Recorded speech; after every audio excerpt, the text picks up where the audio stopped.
सुनो भाई, मैन्युफैक्चरिंग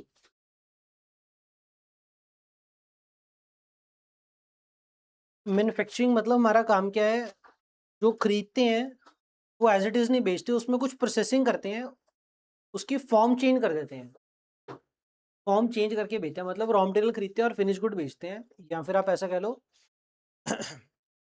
हम क्या टेबल बना के बेचते हैं, तो हमारी फिनिश गुड क्या है? टेबल। और खरीदते क्या है? लोहा अलग खरीदते हैं, लकड़ अलग खरीदते हैं, पेच अलग खरीदते हैं, पेंट अलग खरीदते हैं, और जूते अलग खरीदते हैं कि नीचे जूते लगे बड़े हैं। तो ये सारा रॉ मटेरियल हो गया आपका फिनिश गुड क्या? आपका टेबल। अब देखो, अगर आप करते हो ट्रेडिंग, एंटिटी दो तरीके की, या तो ट्रेडिंग एंटिटी या फिर मैन्युफैक्चरिंग एंटिटी। अगर तो आप करते हो ट्रेडिंग, तो आप बनाते हो ट्रेडिंग अकाउंट। ट्रेडिंग अकाउंट में क्या रहता है? इधर आप सेल डालते हो, जेड़ा माल बिकया फिनिश गुड की सेल वैल्यू तो इधर आ गई, और जो आप खरीदते हो वो भी आप फिनिश गुड ही खरीदते हो और उसकी कॉस्ट इधर आ गई। सही है। पर जो हमने खरीदा अगर वो रॉ मटेरियल है, तो उसमें काफी सारे खर्चे ऐड करके फिनिश गुड बना के बेचेंगे। तो एक अकाउंट अलग से बनाते हैं जिसका नाम क्या है? Manufacturing account. और ये मैन्युफैक्चरिंग अकाउंट ना ट्रेडिंग अकाउंट से पहले बनता है, मतलब पहले नंबर मैन्युफैक्चरिंग बनेगा, दूसरे नंबर पे फिर ट्रेडिंग बनेगा। अगर हम ट्रेडिंग एंटिटी होते तो जेड़े गुड्स बेचने हैं वो खरीद के लेके आते हैं, एज इट इज उसकी कॉस्ट सीधा निकल आती। पर अगर हम मैन्युफैक्चरिंग एंटिटी तो हम क्या करेंगे? ये वाली वैल्यू निकालेंगे। कैसे निकालेंगे? मैन्युफैक्चरिंग अकाउंट बना के निकालेंगे। कौन सी वैल्यू निकालेंगे? फिनिश गुड्स कितने प्रोड्यूस कर लिए, cost of finish goods produced. जो निकालेंगे वो इधर डेबिट डाल देंगे, इधर परचेज डेबिट डालने की बजाय डाल देंगे debit to cost of finish goods produced. कितने फिनिश गुड प्रोड्यूस कर लिए, उसके कॉस्ट इधर ट्रेडिंग अकाउंट में डेबिट कर देंगे। अच्छा, हमने जितने फिनिश गुड प्रोड्यूस कर लिए, लेट्स से हमने 1000 फिनिश गुड प्रोड्यूस कर लिए, 800 बिक गए, 200 पड़े रह गए। अभी closing stock of finish good किधर आएगा? हमने प्रोड्यूस कितने किए? 1000। तो इधर cost of finish goods produced, इधर जो कॉस्ट डेबिट करेंगे कितने यूनिट की? ट्रेडिंग में डेबिट कितने यूनिट की कॉस्ट करेंगे? 1000 यूनिट की। बिके कितने आपके? सिर्फ 800 यूनिट। तो जो 200 यूनिट रह गए वो क्लोजिंग स्टॉक किधर लिखोगे? ट्रेडिंग में ही। तो ट्रेडिंग में क्रेडिट क्या करोगे? Closing stock of finish good. और अगर कितने यूनिट? 200। और अगर closing stock of finish good इधर क्रेडिट करेंगे तो opening stock of finish good इधर ही डेबिट करेंगे। ट्रेडिंग अकाउंट में क्या डेबिट करेंगे अपन? Opening stock of finish good. तो फिनिश गुड का ओपनिंग स्टॉक और क्लोजिंग स्टॉक तो इधर ही रहेगा। हम रॉ मटेरियल खरीद के लेके आ गए, किधर डाले? मैन्युफैक्चरिंग अकाउंट में। रॉ मटेरियल खरीद के लेके आ गए, किधर डालेंगे अपन? मैन्युफैक्चरिंग अकाउंट में। किधर डालेंगे अपन? टू, अपने को पता है कि अपन मैन्युफैक्चरिंग एंटिटी, क्वेश्चन की पहली लाइन में लिखा हुआ है कि we run a factory in which we produce the finish good from purchasing the raw material. Question में लिखा खाली वर्ड परचेज। क्वेश्चन में ऊपर हिंट दे दिया पहली लाइन में कि हम एक मैन्युफैक्चरिंग एंटिटी है। क्वेश्चन में लिखा है सिर्फ परचेज वर्ड, सिर्फ वर्ड क्या लिखा है? परचेज। क्या मानोगे? रॉ मटेरियल परचेज है, फिनिश गुड परचेज है, तो रॉ मटेरियल इंप्लाइड है। और अगर रॉ मटेरियल परचेज है तो मैन्युफैक्चरिंग अकाउंट में डालोगे, ट्रेडिंग में डालोगे? तो रॉ मटेरियल जो परचेज करेंगे वो इधर डालेंगे। सर कैरेज इनवर्ड दिया हुआ है ट्रायल में आपको, कैरेज इनवर्ड इधर भी ना। मैन्युफैक्चरिंग अकाउंट में भी आपको क्या, जैसे फाइनल अकाउंट में ट्रायल बैलेंस दिया होता है, उधर ट्रेडिंग पी&ल बैलेंस शीट बनाते हैं। बस इधर ट्रेडिंग पी&ल बैलेंस शीट के साथ साथ एक लेजर पहले बना देंगे मैन्युफैक्चरिंग अकाउंट। तो 4 लेजर मैंने सेम आपको ट्रायल बैलेंस दिया हुआ है। ट्रायल बैलेंस में आपको फिगर लिखी हुई है कैरेज इनवर्ड की, किधर जाएगा? मैन्युफैक्चरिंग या ट्रेडिंग? मैन्युफैक्चरिंग में जाएगा। कैरेज इनवर्ड क्या है? जो परचेज करोगे उसके ऊपर जो खर्चा हो गया, जिधर परचेज की फिगर उधर कैरेज इनवर्ड की फिगर। परचेज की फिगर है उधर मैन्युफैक्चरिंग में, तो कैरेज इनवर्ड भी इधर ही डेबिट होगा टू कैरेज इनवर्ड। और कैरेज आउटवर्ड किधर जाएगा? तो पी&ल में जाएगा। सर पी&ल भी बना देता हूँ इधर पैरेलल। पी&ल, कैरेज आउटवर्ड इधर आएगा। वेजेस किधर जाते हैं इस केस में? कहाँ पे जाएंगे? मैन्युफैक्चरिंग। वेजेस भी इधर आएंगे। सैलरी किधर जाएगी? कल्ला वर्ड लिखा सैलरी तो पी&ल।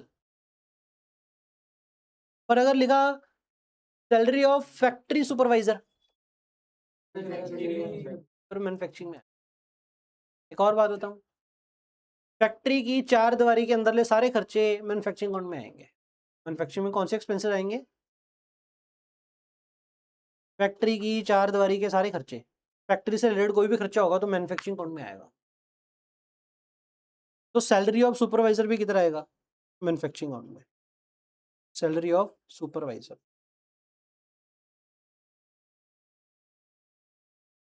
क्वालिटी कंट्रोल इंस्पेक्टर की salary, salary of quality control inspector manufacturing.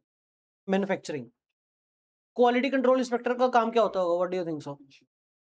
Ensure करना जो हम फिनिश गुड प्रोड्यूस कर रहे हैं वो सही क्वालिटी का है या नहीं। आपने अगर इंस्टा पे या कहीं भी वीडियो देखी हो ना कि कन्वेयर बेल्ट समझते हो, बेल्ट के ऊपर गुड्स चल रहे हैं, ऐसे बंदे खड़े होते हैं, वो क्या देखते हैं कि ये डिफेक्टिव आ गया, गिर दिया, उसको बेल्ट से गिरा देते हैं, बेल्ट से गिराने का काम करते हैं। बेल्ट पे प्रोडक्ट्स आ रहे हैं, जो उनको लगा डिफेक्टिव है, गिरा दिया, देख के बोतल पता लग गया बोतल पिचकी हुई है, कैप पिचका हुआ है, प्रिंटिंग सही नहीं हुई, तो कन्वेयर बेल्ट से गिराते रहते हैं पीसेस। तो पीसेस जो कन्वेयर बेल्ट से गिरा रहा है वो क्वालिटी इंस्पेक्टर है। और वो कहाँ पे रहेगा बंदा? फैक्ट्री में रहेगा। तो मैन्युफैक्चरिंग अकाउंट में डालेंगे किसकी? Salary of quality control inspector. Punjabi च गल टर्म समझ के करियो, ये सोचने की कोशिश करियो क्या ये फैक्ट्री से रिलेटेड खर्चा है कि बेचने से रिलेटेड खर्चा है। सेलिंग रिलेटेड होगा तो P&L, फैक्ट्री रिलेटेड होगा तो मैन्युफैक्चरिंग। तो salary of quality control inspector इधर आएगा, क्वालिटी कंट्रोल इंस्पेक्टर। अब एग्जांपल के लिए आपका पैकिंग कॉस्ट है। पैकिंग कॉस्ट के आपको पता है 2-3 तरीके की पैकिंग होती है, बिजनेस स्टडी में पढ़ा था हमने। कौन सी? प्राइमरी, सेकेंडरी एंड ट्रांसपोर्टेशन वाली। प्राइमरी पैकिंग अगर हो तो किधर डालोगे? प्राइमरी पैकिंग इधर डालेंगे। और अगर ट्रांसपोर्टेशन वाली पैकिंग, क्योंकि वो बेचने से रिलेटेड हो गया, ट्रांसपोर्ट पैकिंग इधर डालेंगे। P&L transport packing. ठीक है, ध्यान सुनना।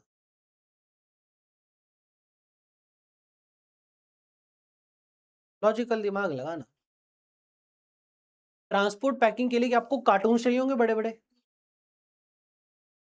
हम 5,000 के सीधे कार्टून खरीद के लेके आ गए।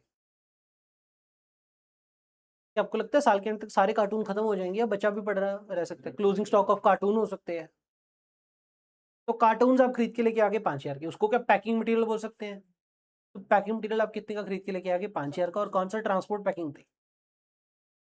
ट्रायल के अंदर आपको फिगर दी हुई है, ट्रांसपोर्ट पैकिंग मटेरियल कितना? 5,000। ट्रायल के बाहर आपको दे रखा है closing stock of packing material 500। Trial के बाहर दे रखा है। ट्रायल के अंदर कितनी फिगर दे रखी है? Packing material 5,000। जो ट्रायल के अंदर पैकिंग मटेरियल 5,000 दे रखा है वो किधर जाएगा? ट्रायल के अंदर जेडी फिगर है, जो चीज ट्रायल के अंदर है वो किधर जाएगी? एक जगह, 2 जगह? तो किधर जाएगी वो? ट्रांसपोर्ट पैकिंग है तो इधर आएगा एक बार के लिए 5,000, जो ट्रायल में फिगर दे रखी है। आ गया? अब ट्रायल के बाहर क्या दे रखा है आपको? 500 रुपए का closing stock of packing material. क्या करना है उसका? और बैलेंस शीट में एसेट। सेम वो रॉ मटेरियल वाला क्लोजिंग स्टॉक वाला काम। Inventory in balance sheet debit to ये पैकिंग मटेरियल। पैकिंग मटेरियल का खर्चा कितना रह गया आपका? 4500 का। और उधर बैलेंस शीट में अपन ने एसेट खड़ा कर लिया, इन्वेंट्री। ओके हो गया? तो इधर माइनस कर दोगे, इधर कितना रहेगा खर्चा? 4500 का। उधर 500 की इन्वेंट्री खड़ी होगी बैलेंस शीट। सर डेप्रिसिएशन किधर डालते हैं? पर अगर डेप्रिसिएशन ऑफ मशीनरी हो, मशीनरी क्या फैक्ट्री में होगी? अगर मशीनरी फैक्ट्री में होगी तो डेप्रिसिएशन ऑन मशीन किधर डालेंगे? मैन्युफैक्चरिंग में डालेंगे। सर पर हम तो P&L में डालते थे। जब आप P&L में डालते थे ना, तब वो क्वेश्चन में मैन्युफैक्चरिंग एंटिटी नहीं होते थे आप। अगर आप डेप्रिसिएशन P&L में डालते हुए देखा है आपने, सही है, आप गलत नहीं हो, पर उस केस में हम मैन्युफैक्चरिंग एंटिटी नहीं होते थे, तब हम ट्रेडिंग एंटिटी होते थे। एग्जाम्पल के लिए मनोज की शॉप पे जाओगे तो वो क्या करते हैं, स्वीट शॉप पे डब्बों के ऊपर प्लास्टिक से पन्नी चढ़ा देते हैं। प्लास्टिक पन्नी चढ़ाने वाली मशीन है वो, अब है तो वो मशीन, और वो काम क्या कर रही है? प्लास्टिक की पन्नी चढ़ाना। उस केस में मैन्युफैक्चरिंग एंटिटी अगर मान के चले नहीं है कि वो एज इट इज मिठाई खरीदते हैं और बस उसको डब्बे में छोटे छोटे बॉक्सेस में डाल के बेचते हैं, पर उनके पास पन्नी वाली मशीन है। अब वो मैन्युफैक्चरिंग एंटिटी अगर नहीं है तो डेप्रिसिएशन ऑब्वियसली उनके P&L में डालोगे। ਡੈਪਰੀਸੀਏਸ਼ਨ ਔਨ ਮਸ਼ੀਨ ਦੋਨੋਂ ਥਾਂ ਤੇ ਆ ਸਕਦੀ ਹੈ, P&L ਵੀ ਤੇ ਮੈਨੂਫੈਕਚਰਿੰਗ ਵੀ। ਅਗਰ ਕੁਐਸਚਨ ਹੋਵੇ ਮੈਨੂਫੈਕਚਰਿੰਗ ਐਂਟੀਟੀ ਦਾ, ਫੈਕਟਰੀ ਹੋਵੇ, ਫਿਰ ਤਾਂ ਮੈਨੂਫੈਕਚਰਿੰਗ ਅਕਾਊਂਟ ਚ ਪਾ ਦਿਓ। ਅਗਰ ਟ੍ਰੇਡਿੰਗ ਵਾਲਾ ਕੁਐਸਚਨ ਹੈ ਫਿਰ P&L ਚ ਪਾ ਦਿਓ। Depreciation on furniture P&L, depreciation on building, depreciation on furniture ਜਾਂ ਫਿਰ ਲੈਂਡ ਬਿल्डिंग, ਉਹ ਸਾਰੇ P&L। ਬਸ ਕੱਲਾ ਮਸ਼ੀਨਰੀ ਦਾ ਕਿੱਥੇ ਜਾਊਗਾ? मैन्युफैक्चरिंग। रेंट, हाँ जी। हाँ, अगर आप बिजनेस फर्नीचर का कर रहे हो वेरी स्पेसिफिकली और उस केस में नहीं, बिजनेस फर्नीचर का है हमारा, तो डेप्रिसिएशन ऑन फर्नीचर कैसे लगेगा? मतलब एग्जांपल चेंज कर लेते हैं। सर फैक्ट्री के अंदर भी तो फर्नीचर हो ही सकता है। फैक्ट्री के अंदर फर्नीचर पा दो डेप, वो फैक्ट्री च पा दो, मैन्युफैक्चरिंग अकाउंट च पा दो। फैक्ट्री के अंदर कोई आपका अगर फर्नीचर पड़ा है ना, फैक्ट्री में भी ऑफिसेस तो होते ही हैं, फैक्ट्री भी दफ्तर तो ਹੁੰਦਾ ही है, टेबल ਤੇ ਤਾਂ बैठे ਹੁੰਦੇ लोग, टेबल ਤੇ बैठे ਤਾਂ फर्नीचर तो होते भी है क्या? अगर आपको स्पेसिफिक गिवन हो कि फैक्ट्री का फर्नीचर है तो आप इधर डाल देना मैन्युफैक्चरिंग में। पर अगर क्वेश्चन साइलेंट हो तो फर्नीचर आप किधर डालना? Depp P&L। पंजाबी च मोटी मोटी गल तो यही है, मैन्युफैक्चरिंग रिलेटेड खर्चे, फैक्ट्री की चार दीवारी के अंदर के खर्चे वो मैन्युफैक्चरिंग अकाउंट में, ऑफिस एंड एडमिन के खर्चे, सेलिंग एंड डिस्ट्रीब्यूशन के खर्चे वो सारे P&L में। ठीक हो गया? लॉजिक ये है। उसके अलावा तो एक्सपेंस का नाम देके कुछ इम्प्लाइड मानना आपने, वो इम्प्लाइड का मानना है वो मैं लिखा रहा हूँ। रेंट, जनरली रेंट किधर डालते हो? पर अगर रेंट ऑफ फैक्ट्री हो तो फैक्ट्री का रेंट इधर डालना है।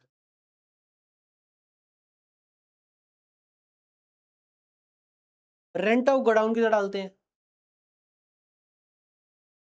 रेंट ऑफ रॉ मटेरियल का godown, rent of raw material godown, और rent of finish good godown ध्यान रखोगे। Rent of raw material godown इधर आएगा और रेंट ऑफ फिनिश गुड का godown, rent of finish good का गोडाउन।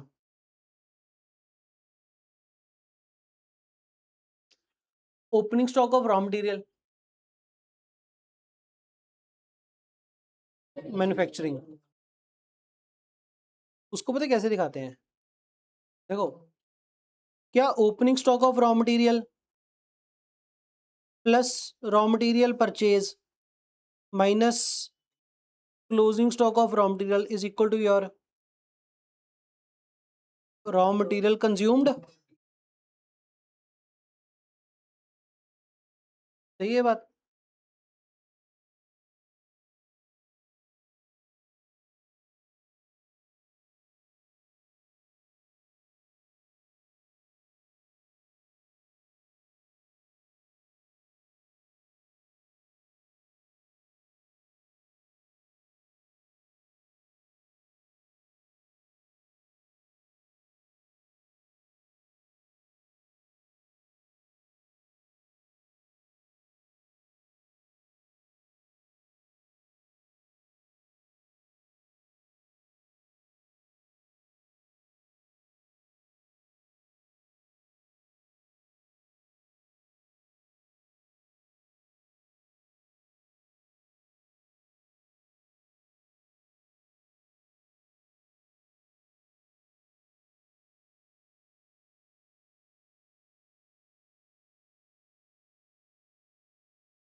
भी सुनो ध्यान से,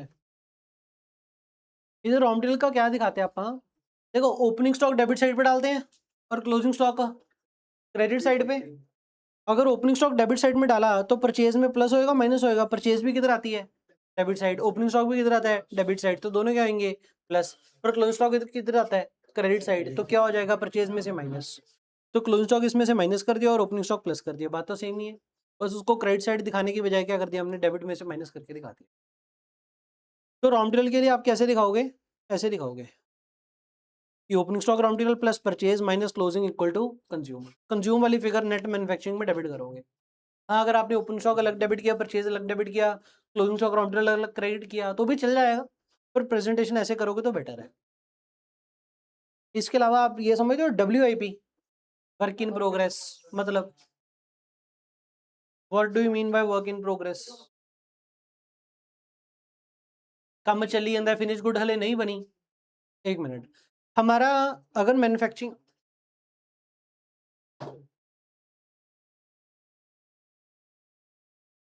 वंश कहता सर काम ਤਾਂ ਚੱਲਦਾ ਹੀ ਰਹਿੰਦਾ ਸਾਰਾ ਸਾਲ।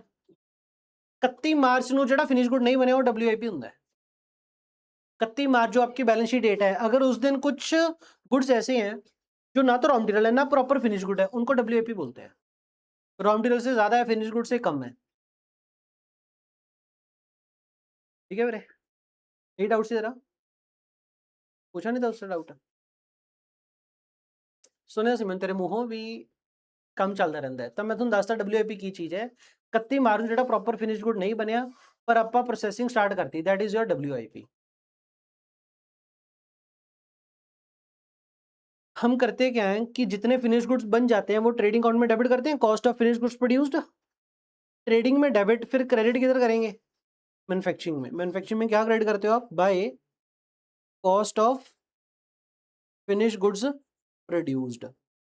एक minute, what I want to say is अगर फिनिश गुड बन गया तो आप मैन्युफैक्चरिंग से बाहर निकालते हो, ट्रेडिंग में डेबिट कर देते हो।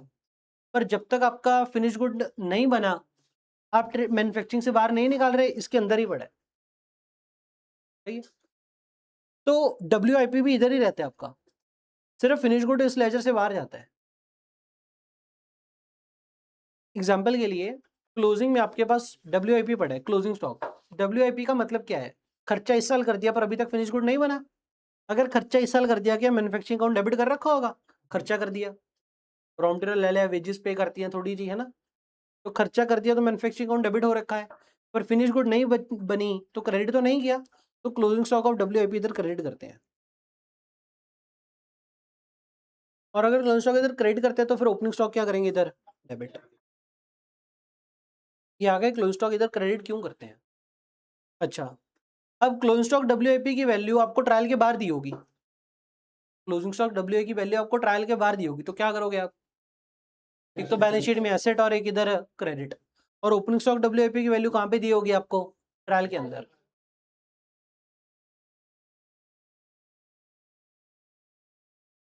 जो रॉ मटेरियल का क्लोजिंग स्टॉक है उसका क्या करना है हमने, रॉ मटेरियल क्लोजिंग स्टॉक एक तो कहाँ पे जाएगा, एक तो बैलेंस शीट में एसेट, दूसरा मैन्युफैक्चरिंग में क्रेडिट करने की बजाय ट्रेडिंग में, मैन्युफैक्चरिंग में डेबिट में से माइनस करके दिखा दिया। Closing stock of raw material, एक तो एसेट, दूसरा मैन्युफैक्चरिंग में क्रेडिट करने की बजाय इधर माइनस करके दिखा दिया। माइनस कर दोगे तो वेल एंड गुड, आपको नहीं डाइजेस्ट हो रहा, आदत से मजबूर हो, क्रेडिट कर देना, खत्म। What do you mean by power, और what do you mean by word electricity. इधर फाउंडेशन में आपको इतना तंग नहीं करेंगे, पर आपको बार बताता हूँ, बिजली का जो बिल आता है दो तरीके का होता है, या तो पावर, या मतलब खर्चे का नाम, या खर्चे का नाम होगा या तो पावर, या फिर जनरल लाइटिंग। मशीन ਨੂੰ ਚਲਾਉਣ ਦੇ ਲਈ ਜਿਹੜੀ ਬਿਜਲੀ ਲੱਗ ਰਹੀ ਹੈ ਉਹ ਪਾਵਰ, पर वैसे ਜਿਹੜੀ ट्यूबा पखे वैसे चली ਜਾਂਦੇ ਉਹ जनरल लाइटिंग। तो जनरल लाइटिंग का जो खर्चा है वो ऑफिस एंड एडमिन का खर्चा होता है, P&L का खर्चा होता है। पर जो पावर होती है वो मशीन की है, तो मैन्युफैक्चरिंग अकाउंट का खर्चा। बिजली का बिल दो तरीके का, या तो पावर वर्ड या फिर जनरल लाइटिंग। पावर वर्ड जिमें की एग्जांपल, पीजी में आप रहते हो, पीजी में क्या होता है, एसी का सब मीटर अलग लगा होता है, बाकी जनरल लाइटिंग अलग होती है, हो गया ना। तो अगर ऐसा सब मीटर लगा दिया, तो अगर ऐसा सब मीटर लगाया तो एसी का बिल, मशीन का बिल पावर, जनरल लाइटिंग अलग, जनरल लाइटिंग P&L में, मशीन की पावर मैन्युफैक्चरिंग। समझ गए बात। इधर ज्यादा तंग नहीं करेंगे आपको, इधर आपको पता है क्या करेंगे, कॉस्टिंग में, इंटर में, ग्रुप 2 में उधर अपने को ये टर्म्स याद होनी चाहिए कि पावर इधर आएगा और जनरल लाइटिंग इधर आएगा। और इधर पता है क्या करते हैं फाउंडेशन में? फाउंडेशन में क्या करते हैं, आपको इकट्ठा बता देंगे इलेक्ट्रिसिटी बिल कितने का था, 15,000 का, और कह देंगे 2:1 में बांट दो। 2:1 में बांटने का मतलब बताएगा कि 2/3 किधर ले जाओ मैन्युफैक्चरिंग में और 1/3 किधर ले जाओ पीएनएल में, तो कच्चा स्प्लिट करके दिखा देंगे। एक और बात सुन, आपको ट्रायल के अंदर दे दिया इलेक्ट्रिसिटी कितना, ट्रायल के अंदर इलेक्ट्रिसिटी कितना दे दिया, ट्रायल में इलेक्ट्रिसिटी का बिल कितना दे दिया। ट्रायल में सिंपल लिखा इलेक्ट्रिसिटी, फिगर लिख दी 15,000, ठीक। और एडजस्टमेंट में क्या दिया आपको, मतलब ट्रायल के बाहर कहता आउटस्टैंडिंग इलेक्ट्रिसिटी, इलेक्ट्रिसिटी का बिल आउटस्टैंडिंग है,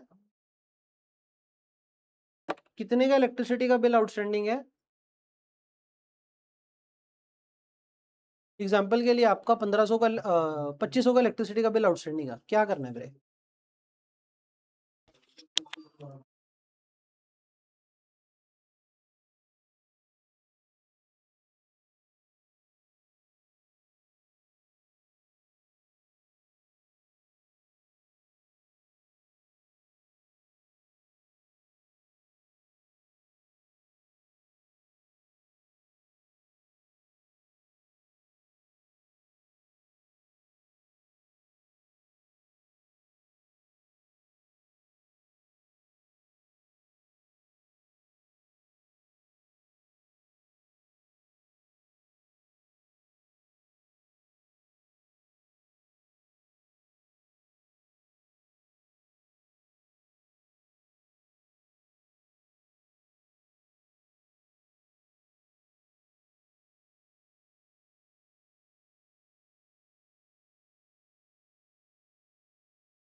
तो ट्रायल में इलेक्ट्रिसिटी दे रखे 15,000, एडजस्टमेंट में नीचे दे रखे आउटस्टैंडिंग इलेक्ट्रिसिटी कितना 2500।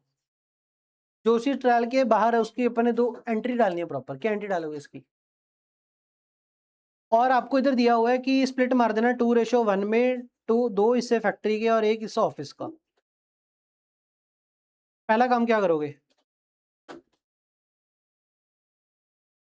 पहला काम क्या करेंगे, पहले तो खर्चे की एंट्री डाल दो, electricity account debit to outstanding, electricity expense debit to outstanding electricity.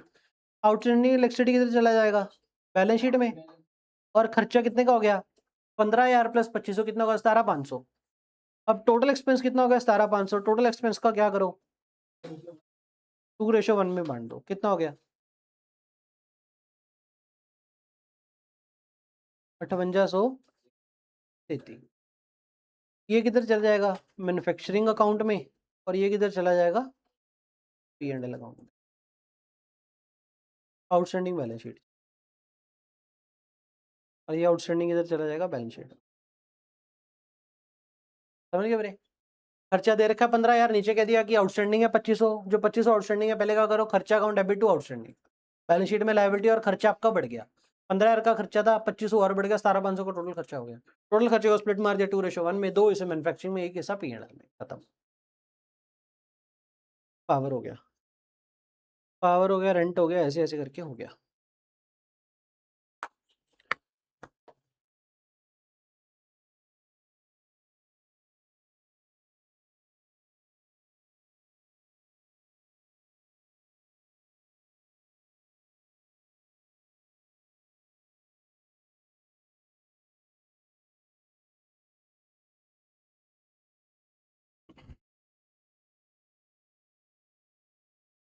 अब बात सुनो, व्हाट इफ हम कहें कि क्रैप बिक गया, क्रैप बिक गया, एक्चुअली ऐसा ना कि अगर आप मैन्युफैक्चरिंग फैक्ट्री ला रहे हो, प्लांट चला रहे हो, तो लोहे की पाइप आई, ये तो पाइप तो 15 फुट ही होएगी, इधर लग रहा है ऐसे जैसे 4.5 लग रहा है, तो 13.5 लग गया, 1.5 फुट का टोटा बच गया, टोटा बच गया जो स्क्रैप कहलाता है। स्क्रैप अपने को ना, स्क्रैप वर्ड सुनते ही एक तो रद्दी याद आती है बस, ठीक है ना, रद्दी के आगे सोच लेके जाने के लिए मैंने आपको एग्जांपल दी है। 15 फुट दे लेंथ पीसीज आए, 4.5 फुट दे वर्तले, 4.5 दे 3 पीस कट ले, 13.5 फुट, पीछे 1.5 फुट बच गया, 1.5 फुट वेस्ट है, कोई काम नहीं आएगा। जो 1.5 फुट वेस्ट है वो अब है तो लोहा 10 रुपए किलो बिकू, तो जो बकाया लोहा आपने 10 रुपए किलो के हिसाब से बेच दिया, उसको बोलते हैं स्क्रैप। अब स्क्रैप बेच के पैसा आ गया तो एंट्री करनी है, bank on debit to scrap sale, कर दिया स्क्रैप सेल। ट्रायल में आपको स्क्रैप का लेजर दिया हुआ है, सेल ऑफ स्क्रैप किधर लेके जाओगे? मैन्युफैक्चरिंग में, ट्रेडिंग में, P&L में। मैन्युफैक्चरिंग में आपको होगे कि जो हमारी डेबिट साइड पे कॉस्ट खड़ी है, कॉस्ट घटाओ, कॉस्ट घटाने के इधर क्या करेंगे? Credit by scrap sale. समझ में आ गया? पर सर अगर ऐसा हो कि वो 1.5 फुट्टे पीस बचे भैया हाले तक बेचिया नहीं, पर ਉਹਦੀ ਵਰਥਿਟਤਾ ਹੈ। ਆਪਾਂ ਆਪ ਹੀ ਕੀ ਕੀਤਾ, ਤੋਲ ਲਿਆ ਕਿੰਨਾ ਲੋਹਾ ਹੈ, लोहा पता लग गया 450 किलो लोहा बचा पे एज अ स्क्रैप, 450 बचा पड़ा है 10 रुपए के हिसाब से 4500 का स्क्रैप हो गया। 4500 का स्क्रैप क्या क्लोजिंग स्टॉक बन गया एक तरीके का? क्या करना है, ट्रायल के नीचे आपको फिगर दे रखी है, closing stock of scrap. P&L में जाएगा, कौन बोला? एनी बोली। ही 1.5 फुट्टा बेच दिया तो मैन्युफैक्चरिंग में क्रेडिट, और अगर बचा पड़ा तो P&L में क्रेडिट। बोलो बोलो बोलो बोलो। आ गए तो मैन्युफैक्चरिंग, नहीं आए तो P&L। वाह, भेदभाव क्यों? एक्रूअल सिस्टम कर रहे हैं, एक्रूअल में क्या, कैश आ गया तो ठीक, नहीं आया तो ठीक, अकाउंटिंग तो वैसे ही करोगे। कैश आने ना आने की वजह से अकाउंटिंग चेंज कर देंगे?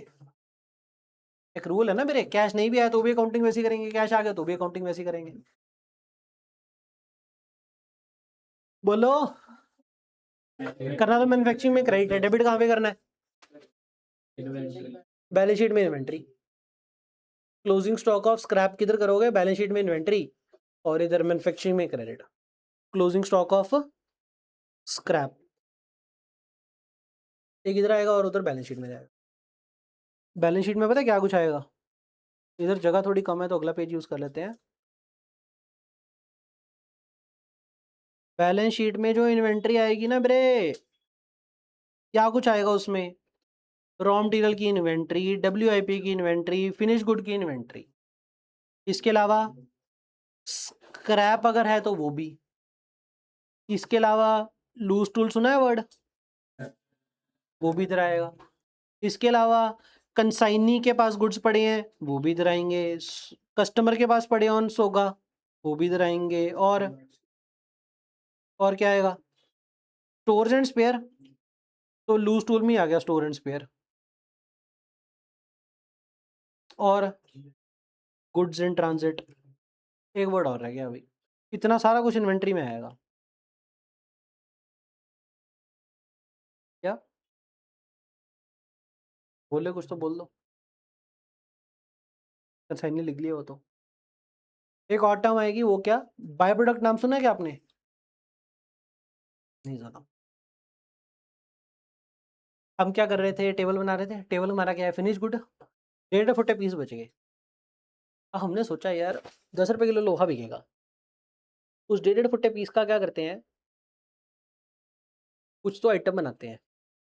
ठीक, हमने आइटम बना दी कोई, तो घर पे एक वो होते हैं ना, वॉशरूम में लगे हुए, कॉर्नर बोलते हैं उसे, सेल्फा, कॉर्नर सेल्फा, वो कॉर्नर सेल्फा बनाती हैं।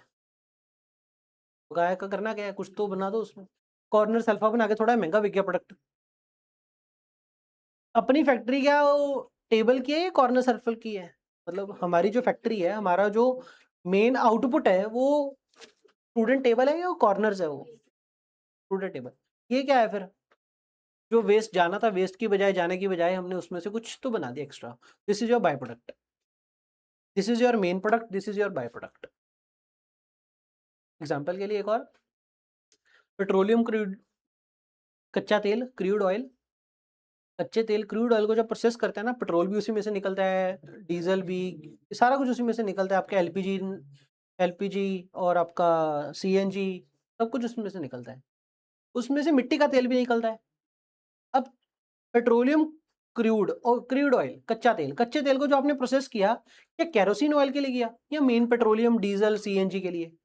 तो पेट्रोलियम डीजल CNG आपके मेन प्रोडक्ट है, और क्या मेन प्रोडक्ट इकट्ठे निकल रहे हैं? इकट्ठे ही एक रॉ मटेरियल को प्रोसेस करोगे तो मल्टीपल रॉ फिनिश गुड निकल रहे हैं।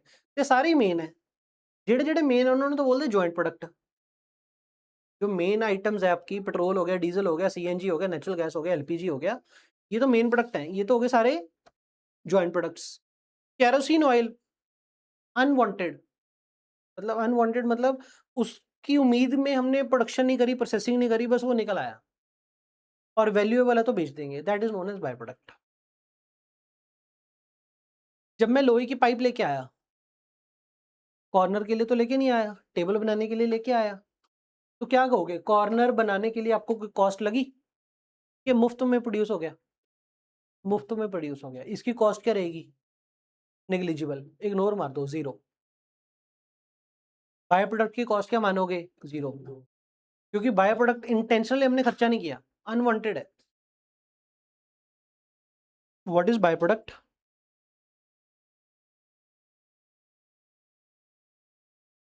या फिर ऐसा हो, एग्जांपल के लिए crude oil processed,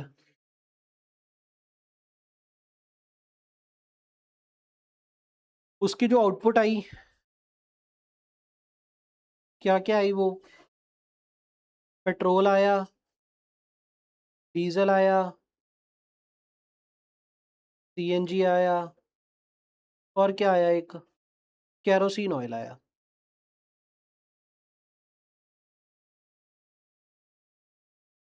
main products, intentional output, तो इसको नाम क्या देते हैं आप? Called as joint product.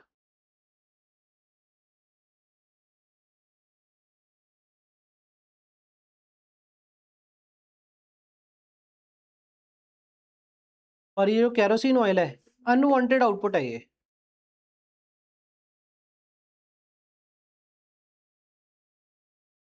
Called as by product.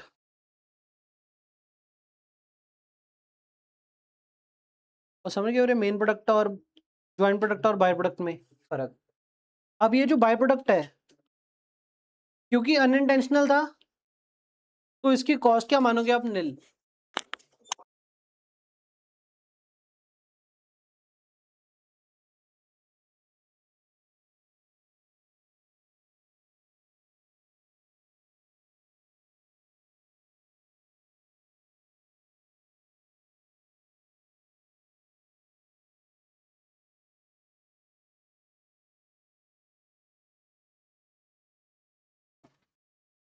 By product, ओए वापस 2 मिनट दे। बाय प्रोडक्ट क्या हम इंटेंशनली प्रोड्यूस कर रहे हैं? क्योंकि इंटेंशनली प्रोड्यूस नहीं करते तो उसको कोई कॉस्ट एलोकेट नहीं करते, उसकी कॉस्ट क्या मान के चलते हैं? नील। ठीक है। अब बाय प्रोडक्ट बेच के पैसा आ गया, क्या आप इंटेंशनली बना रहे हो और इंटेंशनली बेच रहे हो? नहीं। तो इसका जो बेच के पैसा आएगा वो ट्रेडिंग अकाउंट में क्रेडिट सेल वैल्यू ऐसा नहीं करते। अगर बाय प्रोडक्ट बेच रहे हो ना तो उसको ट्रेडिंग अकाउंट में सेल नहीं डालते, इधर नहीं डालेंगे, नहीं डालनी इधर, इधर तो नहीं डालनी सर। तो करना क्या है, बाय प्रोडक्ट बेच के पैसा आ गया, कॉर्नर बेचे पैसा आ गया, क्या करना है उसका? पैसा आ गया तो बैंक अकाउंट डेबिट हो गया, to sale of by product हो गया। अब लेजर तो खुला है तो किधर तो लेके ही जाओगे, या तो मैन्युफैक्चरिंग में क्रेडिट, या ट्रेडिंग में क्रेडिट, या पीएनएल में क्रेडिट। ट्रेडिंग में क्रेडिट क्यों नहीं कर रहे? क्योंकि अपना फिनिश गुड मेन गुड नहीं है, तो ट्रेडिंग में तो क्रेडिट नहीं करेंगे। तो किधर, पीएनएल में या मैन्युफैक्चरिंग में? मैन्युफैक्चरिंग में। क्योंकि अगर ये कॉर्नर में एज अ बाय प्रोडक्ट ना बेचता तो एज अ स्क्रैप बेचता, स्क्रैप बेचता तो पैसा आता तो भी मैन्युफैक्चरिंग में क्रेडिट करता, कॉस्ट घटाता। तो बाय प्रोडक्ट बेच के भी जो पैसा आया मैन्युफैक्चरिंग में क्रेडिट कर दो। तो बाय प्रोडक्ट अगर आपने सेल कर दिया तो पैसा आएगा किधर करना है? मैन्युफैक्चरिंग में credit by sale of by product. ठीक हो गया जी? ये तो हो गया अगर बाय प्रोडक्ट बिक गया। व्हाट इफ बाय प्रोडक्ट बिका नहीं, कॉर्नर बना लिया पर बेचे नहीं हमने? फिर क्लोजिंग स्टॉक, बैलेंस शीट में एसेट और क्रेडिट किधर? मैन्युफैक्चरिंग में। Closing stock of by product. Doubt sir, inventory किस वैल्यू पे खड़ी करते हैं आप? कॉस्ट और एनआरवी विच एवर इज और बाय प्रोडक्ट किस वैल्यू पे खड़ा करेंगे? Cost NRV which ever is lower या कल एनआरवी? कॉस्ट क्या होगी? जीरो, तो जीरो पे खड़ा करेंगे। तो किस वैल्यू पे? NRV. At NRV only as, इसकी कॉस्ट कितनी होगी? बाय प्रोडक्ट की कॉस्ट क्या होती है 0, तो सिर्फ एनआरवी पे खड़ा कर लेते हैं। चलो क्लोजिंग स्टॉक किस वैल्यू पे खड़ा करते हैं? क्लोजिंग स्टॉक तो खड़ा करती है cost NRV which is lower पे। और ये डब्ल्यूआईपी की एनआरवी मतलब क्या? कॉस्ट और NRV which ever is lower. WIP की एनआरवी कैसे निकलेगी? सुनो मेरी बात। बाय प्रोडक्ट की कॉस्ट क्या होती है? Nil. Therefore closing stock of by product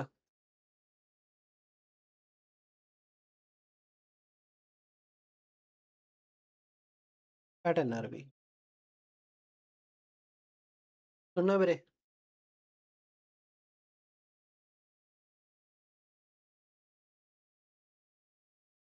what do you mean by NRV? Full form net realisable value, मतलब क्या होता है ये?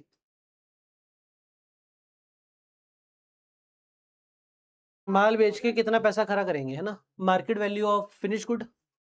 क्या एनआरवी मतलब sale value of finish good? Sale value, selling price of finish good. Selling price of finish good में से कुछ घटाएंगे क्या?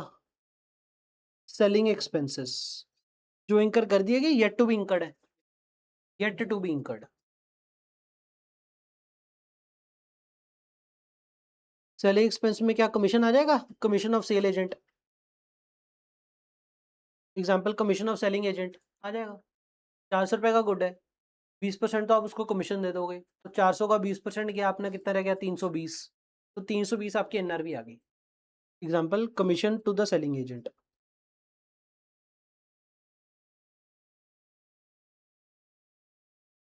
ये जो आ गया, क्या आ गया ये आपका? Is equal to NRV of finish good आ गया। फिनिश गुड की एनआरवी आ गई। What was WIP?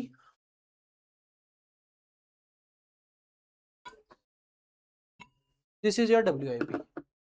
Water bottle जिसका ढक्कन है नहीं, एक मूला ढक्कन है नहीं, ऊपरला ढक्कन है नहीं, ठीक हो गया। पर ऐसा है कि स्टील की चद्दर नहीं है, स्टील की चद्दर को शेप तो दे दी, तो रॉ मटेरियल से थोड़ा सा तो बेटर हो गया, पर फिनिश गुड अभी तक नहीं बना, तो this is your WIP water bottle. अब ये जो एनआरवी आई है, क्या ये एनआरवी तो ये पूरी फिनिश गुड की है ना, ठीक हो गया। अब अगर डब्ल्यूआईपी का हमने करना हो, cost NRV which ever is lower, costing किसके ऊपर खर्च हुआ है? सिर्फ इतने के ऊपर कॉस्टिंग लगी है, एनआरवी भी सिर्फ ऐसे ही चक्कोगे ना। तो क्या करो, एनआरवी पूरी बॉटल में से क्या हटा दे? ढक्कन की कॉस्ट, इसकी कॉस्ट एंड इसकी कॉस्ट, तो आपके पास क्या आ जाएगी? खाली जो डब्ल्यूआईपी पड़ा है आपके पास, उसकी एनआरवी। तो एनआरवी ऑफ फिनिश गुड में से क्या घटा दो? माइनस दो ढक्कना दी कॉस्ट। ढक्कन की कॉस्ट मतलब वो कॉस्ट जो अभी लगनी बाकी है। अभी तक हमारा गुड कैसा ऐसा है ना, इसके ऊपर और कॉस्ट ही कॉस्ट इंकर होगी, एक इसके ढक्कन की और इसके ढक्कन की। जो कॉस्ट अभी इंकर होनी बाकी है वो इसमें से घटा दो, आपके पास खाली कच्ची बॉटल की कॉस्ट एनआरवी आ जाएगी। माइनस कॉस्ट कौन सी? Manufacturing cost yet to be incurred. मैन्युफैक्ट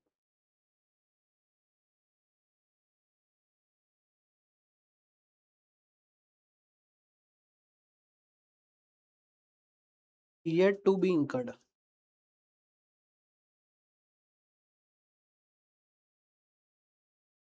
is equal to your NRV of WIP. समझ गए बात मेरे? ये बात तो समझ में आ गई आपको? पूरी बोतल का सेलिंग प्राइस कितना है? 400। 80 रुपए तो एजेंट को कमीशन देना पड़ेगा, तो 320 की आ गई इसकी एनआरवी। वो तो पूरी फिनिश गुड बॉटल की 320 एनआरवी है। पर अगर डब्ल्यूएपी की एनआरवी हो तो वो तो कट होगी, डब्ल्यू कली बोतल की डब्ल्यूएपी की एनआरवी हो तो कट होगी 320। तो 320 चो की घटाओ, जेड़ा खर्चा हाले होर लगना है ना फिनिश गुड बनाते, तो 320 चो घटा दो, क्योंकि जी कॉस्ट लगी हुई है ये भी कली बोतल दी है, तो कली बोतल दी डब्ल्यू डब्ल्यू कली बोतल ही अपन एनआरवी चाहिए है। तो पूरी बॉटल की एनआरवी से में से ये दो ढक्कन की कॉस्ट घटा दो, खाली ये बॉटल की आपके पास क्या आ जाएगी? डब्ल्यू। खाली ये बॉटल की एनआरवी आ जाएगी।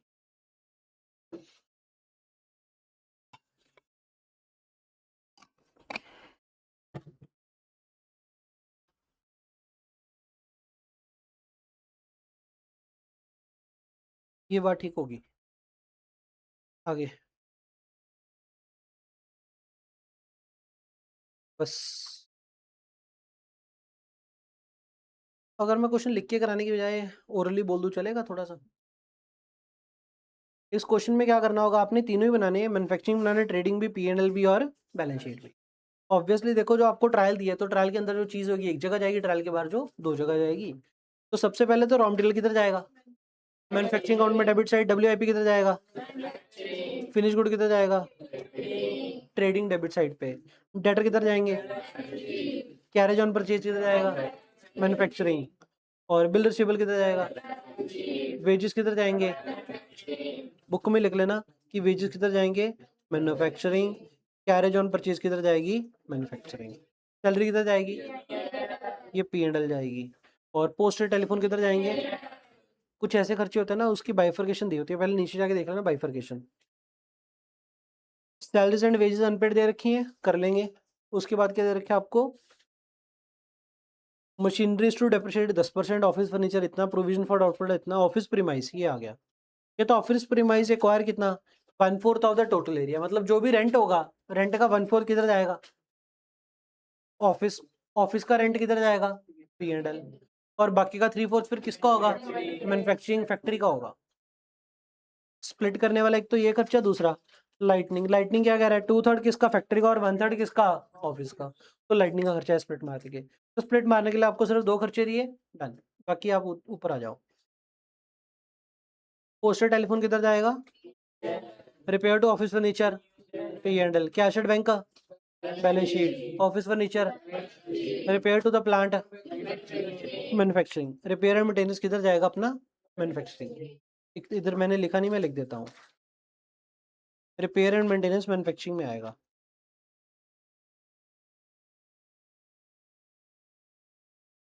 देखो, अगर खाली वर्ड लिखा हो रिपेयर एंड मेंटेनेंस तो किसकी मान ली अपा ने, मशीन की मान ली। मशीन की मान ली तो मैन्युफैक्चरिंग में डाल दिया। पर अगर क्वेश्चन थोड़ा स्पेसिफिक होके गए कि repair and maintenance of the office building, फिर तो P&L में जाएगा ना। गल की है, खर्चे का नाम देके कुछ इंप्लाइड मनना है, इंप्लाइड की मनना है। रिपेयर मेंटेनेंस इंप्लाइड किसकी मानोगे, मशीन की मानोगे, ऑफिस बिल्डिंग की मानोगे। मशीन की मानोगे, मशीन की मानोगे तो मैन्युफैक्चरिंग चला गया।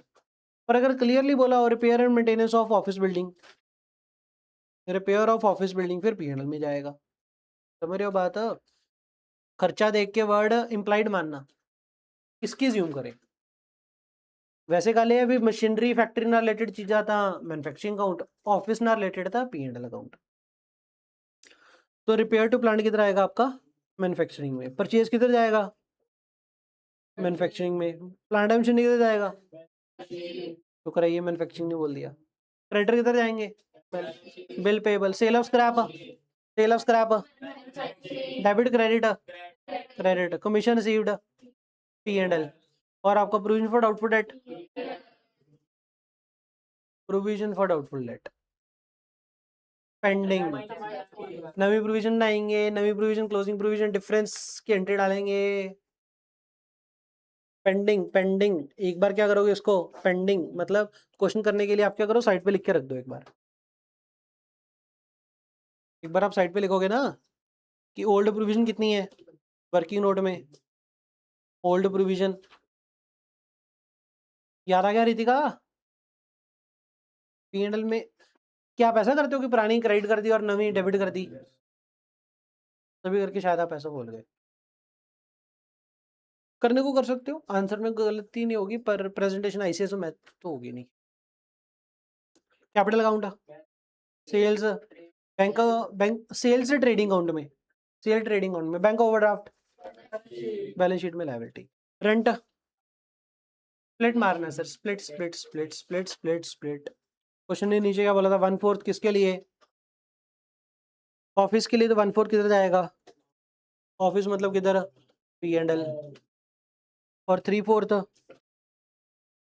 मैन्युफैक्चरिंग में।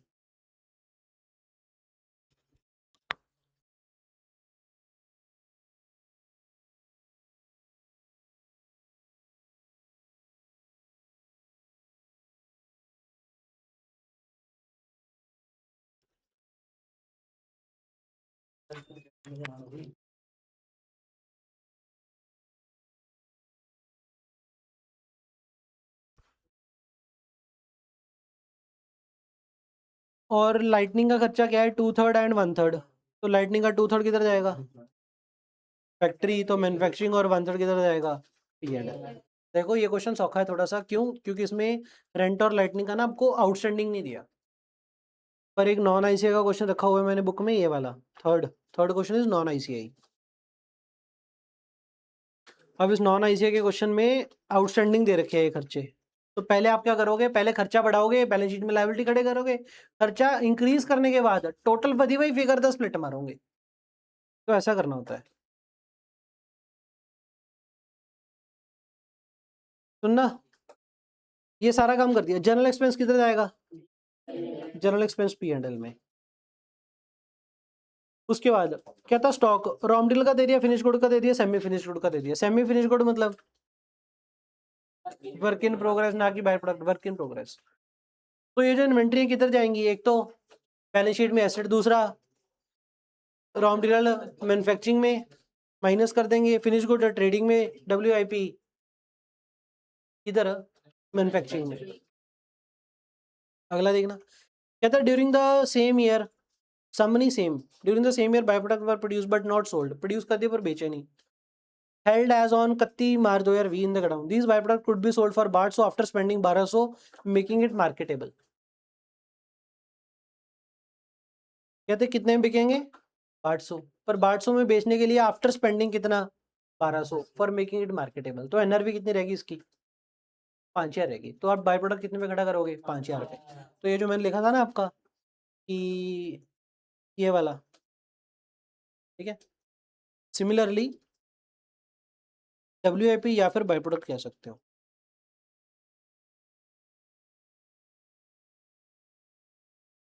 बाय प्रोडक्ट की NRV भी ऐसे निकालेंगे और WIP की भी। आगे 5000, ये जो आगे क्या करना है इसका, क्या था प्रोड्यूस हो गया पर बिके नहीं, 5000 का क्या करना है, एक तो मैन्युफैक्चरिंग में क्रेडिट, दूसरा बैलेंस शीट में एसेट। सैलरी एंड वेजेस जो आउटस्टैंडिंग है इसका क्या करना है, आउटस्टैंडिंग है तो बैलेंस शीट में लायबिलिटी प्लस खर्चे में प्लस कर दिया। मशीन की डेप किधर डालोगे, मशीन की डेप मैन्युफैक्चरिंग में, जो मशीन की डेप है वो तो किधर जाएगी, पर जो ऑफिस फर्नीचर की डेप है वो P&L में जाएगी। और प्रोविजन कितनी बनानी है हमने, 1% ऑफ, 1% ऑफ सेल के डेटर, सेल लिखा तो आप सेल का बना दो, सेल की बनानी है तो मतलब सेल वैल्यू कितनी है 61,200, 61,200 1% कितना हो गया 1672, और प्रोविजन आपकी ऑलरेडी कितनी खड़ी है 1650, तो और कितने की बनानी हुई 22 से एंट्री का डालनी है। प्रोविजन का क्लोजिंग बैलेंस कितना चाहिए 1672, ऑलरेडी कितना खड़ा है 1650, तो प्रोविजन का क्लोजिंग इंक्रीज करना है डिक्रीज करना है, इंक्रीज करने के लिए प्रोविजन को क्या करेंगे, प्रोविजन क्रेडिट तो P&L कितने रुपये से 22 रुपये से, 22 रुपये से P&L डेबिट। तो ये क्वेश्चन आपका खासियत की होगी, ये वाली लाइन हाईलाइट कर लेना कि वैसे तो हम प्रोविजन किसके ऊपर बनाते हैं ऑन, पर इस क्वेश्चन में क्या बोल दिया 1% ऑफ, जैसा कह दिया वैसा कर दो। सेल 1 लाख स्टार्ट यार 200 दा 1%, 1672 के आ गया प्रोविजन का CD, बुक में लिख लो, क्योंकि अगर लिखा होता है ना तो जब रिवाइज कर रहे होते हैं पढ़ा जाता है, पढ़ लेते हैं। लिखियो, आपको दिखना बंद हो गया, 1 मिनट बस। किनवा क्वेश्चन कर रहे हैं अपन,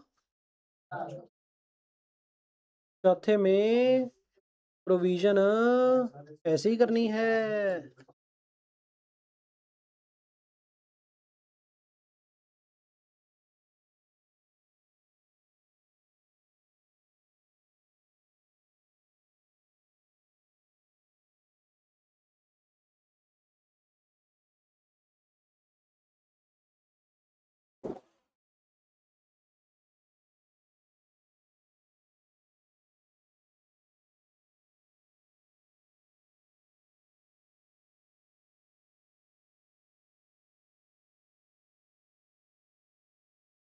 आगे हेलो, क्लास चेंज रुकिएगा।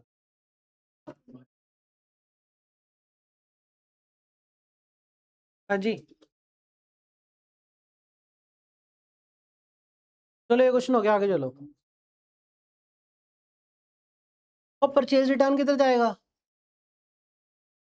परचेज जो मायने परचेज कितने मैन्युफैक्चरिंग, तो मैन्युफैक्चरिंग ਜਿਹੜੀ परचेज पानी और नेट ऑफ रिटर्न।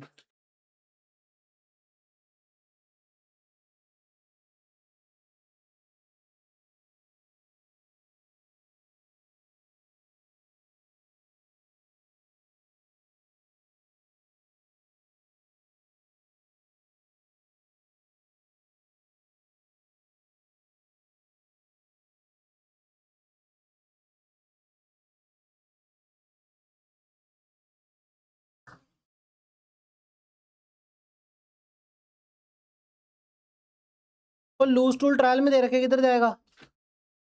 सिर्फ बैलेंस शीट के दो effect, only in balance sheet. Loose tool किधर जाएगा? Only in balance sheet.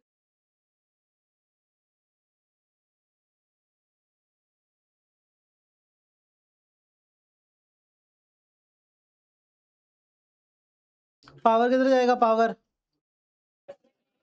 Manufacturing. Commission paid P&L। आपको दिया, देखियो नीचे देखियो, कहता stock at the year end कितना मान लिया, डाउट है। रॉ मटेरियल का, फिनिश गुड का, WIP का। ओपनिंग स्टॉक जो दिया वो रॉ मटेरियल का भी दिया, फिनिश गुड का भी दिया, पर नीचे जो क्लोजिंग स्टॉक दिया आपको सिर्फ क्या माने, फिनिश गुड। तो ये आपको ध्यान रखने वाला है, इधर भी ऐसे मार्क करके रखना। अगर आपको खाली स्टॉक दिया हो तो क्या मानना है आपने, फिनिश गुड का मानना है।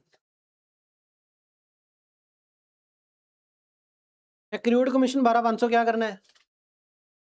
एक्रूड कमीशन 12,500, एक तो ऐसे खड़े करनी है, ऐसे डेबिट टू P&L में प्लस माइनस, कमीशन जो रिसीव करा होगा उसमें प्लस।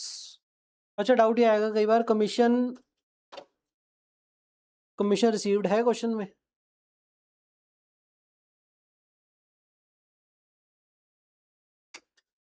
क्वेश्चन में क्या है, कमीशन क्या करना है? फिर से एक बार,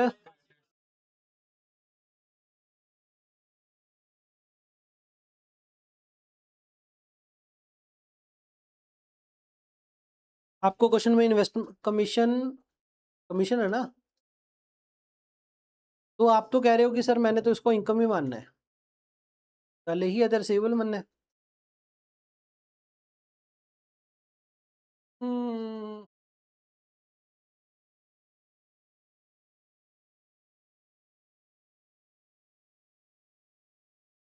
अगर यहाँ पे वर्ड खाली कमीशन होता है तो इसको क्या मानते हैं, इनकम के एक्सपेंस? क्यों? क्योंकि यहाँ पे टोटल बराबर है, तो ये डेबिट अलग है, क्रेडिट अलग है, डेबिट वाले पास है तो एक्सपेंस ही है। एक्रूड कमीशन आप कह रहे हो कि इनकम ही मानना है अभी।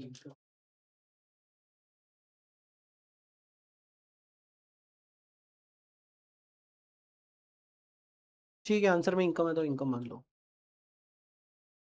मेरे पास एक और रीजन था पर आप कुछ नहीं जितना, ऐसे ही सही है। आपको तो डाउट नहीं आने वाला इस पे, आपको तो पता ही एक्रूड मतलब इनकम मानना, इनकम मान लोगे। मेरे को डाउट क्यों आया?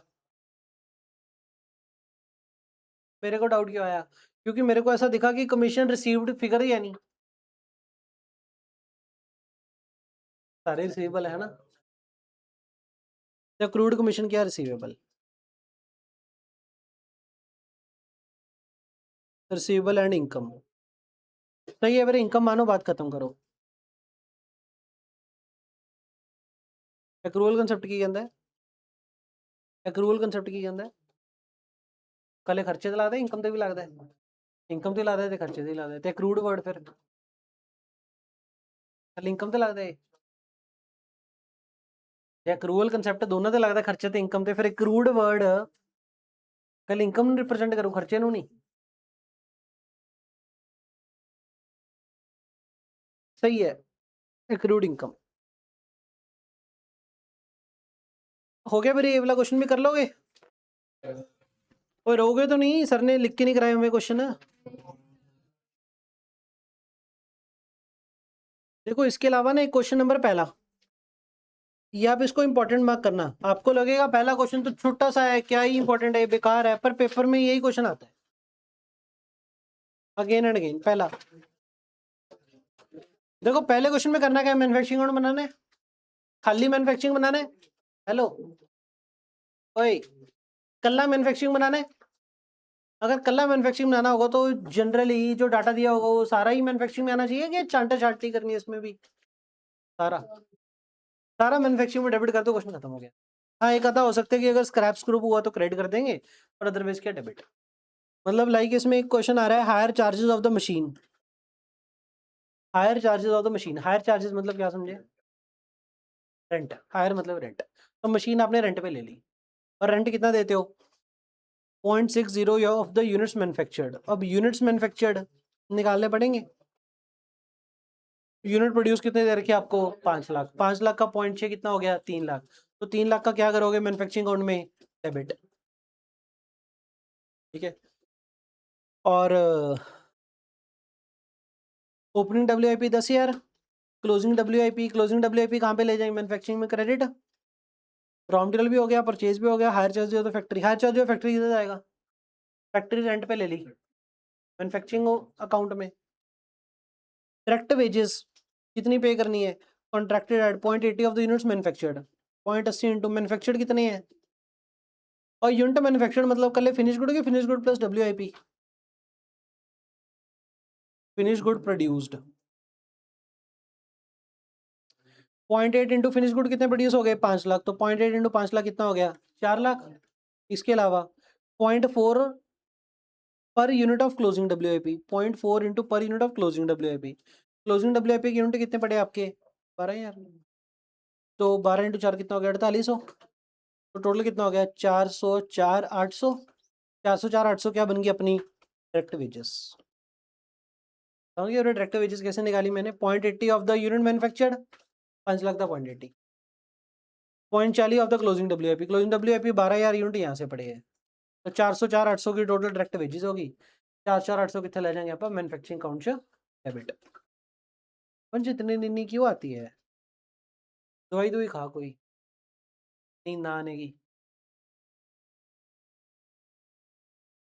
रिपेयर मेंटेन ਖਵਾ ਕਿਹੜੀ ਖਵਾਉਣਾ ਮੈਨੂੰ ਦੇ ना मैनू खवा दे। रिपेयर मेंटेनेंस किसे डालोगे, मैन्युफैक्चरिंग या P&L, रिपेयर मेंटेनेंस। इस क्वेश्चन में तो खाली मैन्युफैक्चरिंग बनाने, चलो मैन्युफैक्चरिंग में। अगर क्वेश्चन में तीनों बनाने तो मैन्युफैक्चरिंग, ट्रेडिंग, P&L तो भी manufacturing. Repair maintenance by default आप किसकी मानो, मशीन की, और मैन्युफैक्चरिंग में डालो। हो गया ये वाला क्वेश्चन भी। लो शगन के लिए मैं आपको सेकंड क्वेश्चन लिख के करा देता हूँ, शगन करना जरूरी है। पहले का तो कर ही रखा है, पर ऐसे थोड़ी।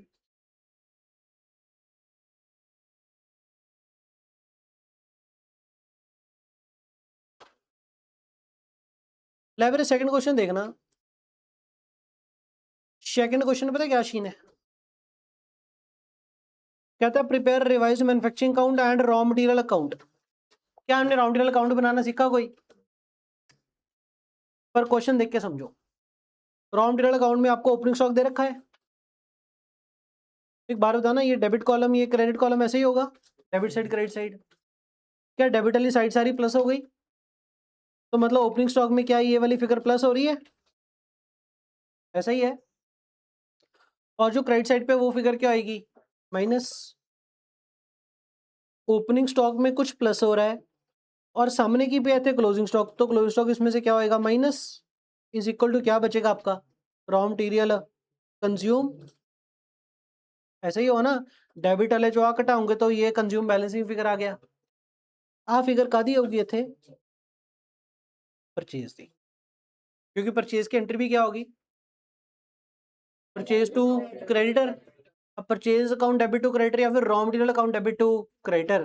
तो रॉ मटेरियल लेजर डेबिट हो रहा है और क्रेडिटर का लेजर क्रेडिट हो रहा है, तो यहाँ पे कौन सी फिगर आएगी, परचेज की। समझ गए इधर कौन सी फिगर आनी चाहिए, purchase. Opening plus purchase minus closing equal to consume. अपा ये प्लस माइनस फॉर्म में करते हैं, इन्होंने प्लस माइनस फॉर्म की बजाय क्या बना दिया इसको, टी फॉर्म में। कहानी तो सेम ही है। चलो, इधर से आपको क्रेडिटर का लेजर दे रखा है, क्रेडिटर लेजर में एक तो बीडी दे रखा है, सीडी दे रखा है, बैंक भी दे रखा है। एक ही फिगर बची, creditor ledger BD CD purchase and bank. Bank दे रखा है तो इधर क्या निकल आएगी आपकी, परचेज। परचेज की फिगर कितनी आ जाएगी, इधर 28 में से 15 घटाए तो कितना हो गया, 13 लाख। अगर ये 13 लाख है, क्वेश्चन अच्छा मांग के आधा नीचे raw material and manufacturing account, तो रॉ मटेरियल अकाउंट आपका ये रहा, raw material account opening stock plus purchase. Purchase कितना आ गया, 13 lakh. Closing stock, opening stock कितना दे रखा था आपको, 1 लाख। इधर क्या आ जाएगा, रॉ मटेरियल कंज्यूम्ड। अगला क्या बनाओगे आप, मैन्युफैक्चरिंग अकाउंट। मैन्युफैक्चरिंग अकाउंट में इधर क्या आता है, इधर क्या opening stock of raw material plus purchase. पर जब हमने ये लेजर बना दिया, क्या डायरेक्ट सीधा टू रॉ मटेरियल कंज्यूम लिख दें, एक ही बात है। बाइफरकेशन तो अपन इधर कर दी, रॉ मटेरियल कंज्यूम की फिगर डाल देते हैं। आपको ये मैन्युफैक्चरिंग अकाउंट बना के दे रखा है, पर नीचे क्वेश्चन क्या कह रहा था, रिवाइज्ड बनाना है, तो हो सकता है कोई गलती हो इसमें, नीचे पढ़ना। कहता purchase of the machinery worth 10 lakh have been omitted. क्या मशीनरी हमने परचेज करी थी और हमने रिकॉर्ड ही नहीं करी। अगर मशीन रिकॉर्ड ही नहीं करी तो डेप सही होगी, डेप भी गलत होगी। तो मैन्युफैक्चरिंग अकाउंट में जो डेप्रिसिएशन का खर्चा डालना था वो गलत है। कहता मशीनरी चार्जेबल है 10% डेप, डेप्रिसिएशन इधर कितनी डाल रखी है, 2 लाख। क्या सही वाली डेप ज्यादा होगी कट होगी, ज्यादा होगी, क्योंकि ये वाली डेप तो कंसिडर ना करी। तो 2 लाख में कुछ प्लस माइनस करो। मशीन कितने की थी, 10 लाख की, 10 लाख का 10% कितना हो गया, 1 लाख। 1 लाख की डेप अभी तक नहीं चार्ज करी, चार्ज करेंगे तो डेप्रिसिएशन का खर्चा कितना बन जाएगा, 2 + 1 लाख 3 लाख हो जाएगा। अगला पॉइंट कहता वेजेस इंक्लूड, ये जो वेजेस है ना इसमें क्या पड़ा है, paid to the factory worker 3 lakh. 3.5 lakh की बाइफरकेशन दे रखी है, 3 लाख तो फैक्ट्री वर्कर को और 50,000 किसको, लेबर एट द ऑफिस। जो लेबर एट द ऑफिस है क्या वो मैन्युफैक्चरिंग अकाउंट में डेबिट होना चाहिए, P&L में होना चाहिए ना। तो ये जो 3.5 लाख है इधर वेजेस कितनी होनी चाहिए, तो 3 लाख, 3.5 लाख माइनस 50 यार।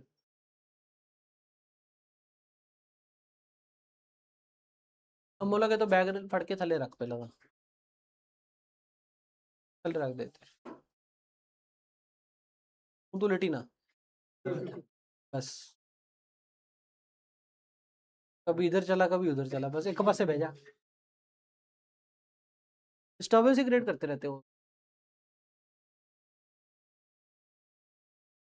Direct expense include the following, ये डायरेक्ट एक्सपेंस दे रखा है। डायरेक्ट एक्सपेंस में क्या, electricity charge of 80,000 of which 30% pertain to the office. 80,000 का 30% कितना हो गया, 24,000। 24,000 बिजली कितों दी है, ऑफिस दी, तो उधर जाना चाहिए P&L में। इधर से बाहर निकाल दो, तो क्या करो, पर इधर जो डायरेक्ट एक्सपेंस की फिगर है उसमें से डायरेक्ट एक्सपेंस में से क्या करें, टोटल कितना देर का डायरेक्ट एक्सपेंस आपको, 244। 244 में से माइनस क्या कर दें, 24,000। 24,000 क्या है, इलेक्ट्रिसिटी ऑफिस की। एक आपको बार बताऊं, इधर मैंने इधर प्लस माइनस तो कर दिया, नहीं पीछे प्लस माइनस तो कर दिया, साथ में ना पर्टिकुलर पक्का डालना। मतलब 50,000 आपका क्या लिखना, ऑफिस लेबर। प्लस माइनस के साथ साथ अगर अंग्रेजी लिखोगे तो आपका वर्किंग नोट कंसिडर होगा, अदरवाइज नंबर कटेंगे। टीचर ने कहना है वर्किंग नोट है नहीं, नंबर काट लेने हैं। 1 लाख क्या हो गया, डेप्रिसिएशन ऑन मशीन, वैसे लिखना। 244 मतलब इलेक्ट्रिसिटी ऑफिस की। उसके अलावा फ्यूल चार्जेस, क्या फ्यूल चार्जेस मैन्युफैक्चरिंग में ही रहने चाहिए या P&L का खर्चा है मैन्युफैक्चरिंग, तो उसका क्या करना है, कुछ नहीं। डाउट आए तो इधर लिख लेना, मैन्युफैक्चरिंग एक्सपेंस है ये फ्यूल चार्जेस। फ्रेट इनवर्ट किधर आना चाहिए, तो सही है फिर। Delivery charges to the customer कितना आना चाहिए, delivery charges to the customer sale related हो गया तो P&L में होना चाहिए 20,000 रुपया, तो 20,000 रुपया निकाल के P&L में। कैरेज आउटवर्ड हो गया, तो 44 घटाएंगे तो कितना रह गया, 2 लाख। इतना ओके हो गया मेरे। क्वेश्चन खत्म हो गया। एक खर्चा रह गया आपका, कौन सा? ना तो रॉ मटेरियल कंज्यूम पता है, ना क्लोजिंग स्टॉक पता लगा, सारा डाटा पढ़ दिया, क्या करें? बैलेंसिंग फिगर, मैन्युफैक्चरिंग अकाउंट में ये फिगर दे रखी है इधर, अगर उधर 1794 तो इधर का टोटल भी कितना होगा? 1794। फिर रॉ मटेरियल कंज्यूम कितना होगा? Balancing figure. उस 1794 की फिगर कैसे आई होगी? आहा, 4 चीजें चक के 10 लाख आ गया कंज्यूम, तो इधर से बैलेंस फिगर 10 लाख क्या निकाल लिया हमने? कंज्यूम। कंज्यूम जो 10 लाख निकाल लिया तो इधर डाल दिया। कंज्यूम 10 लाख कैसे निकाला हमने? Balancing figure in manufacturing account as given in question. और ये 13 लाख कहाँ से निकाला हमने? Balancing figure in creditor account. और एक क्लोजिंग स्टॉक कैसे आ जाएगा? Balancing figure in raw material account.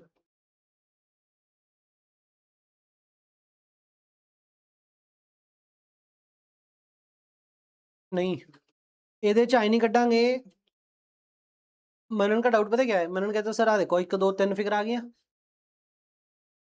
ਜਿਹੜਾ 1794 ਦਿੱਤਾ ਹੈ ਇੱਥੇ 1794 ਪਾ ਲਓ, ਤੇ ਜਿਹੜਾ ਆ ਗਿਆ ਇਹਨੂੰ ਰॉ मटेरियल ਦਾ बैलेंसिंग फिगर बोल दो, फिर raw material consume balancing figure. क्या ऐसा करना सही है या जो मैंने किया वो सही है? जो आपने किया वो सही है। क्यों? क्योंकि आप सीईओ तो ऐसा सही है। हाँ, इन्फॉर्मेशन चेंज होगी, परफेक्ट। ये 1794 कैसे आया था? इनका टोटल करके आया होगा। अगर ये फिगर चेंज हो गई तो आइडियली ये भी चेंज होना चाहिए, तो ऐसा करके 1794 इज नॉट रिलायबल, रिलायबल नहीं रहा। पर अगर ये फिगर एज इट इज रखें फिर तो 1794 को यूज कर ही सकते हैं। 1794 के मैं उन 4000 टोटल करके, तो क्वेश्चन वाले तो बैलेंसिंग फिगर करना है, ਉਹਦਾ ਚੱਕ ਕੇ 10 लाख ਉੱਥੇ ਪਾ ਲਿਆ। अब इसको 1794 नहीं मानना, इसको 10 लाख ही मानना है। इसका बैलेंसिंग फिगर चेंज हो गया bye cost of finish goods produced. कितने के हो गए? 3 ते 3 6 ते 2 8 ते 18 लाख हो गया। समझ गए मेरे? ऐसे करके क्वेश्चन निपटाना। इसके साथ आपका मैन्युफैक्चरिंग चैप्टर क्या हो गया? और ये थर्ड क्वेश्चन, क्योंकि नॉन आईसीआई है तो इसकी फोर्थ हो गया और फिफ्थ हो गया, सिक्स सेम आ गया उसके जैसा, सेवंथ भी सेम आ गया, 6 7 सेम सेम डाल रखे वैसे ही। अब आप आ जाओ फाइनल अकाउंट पे।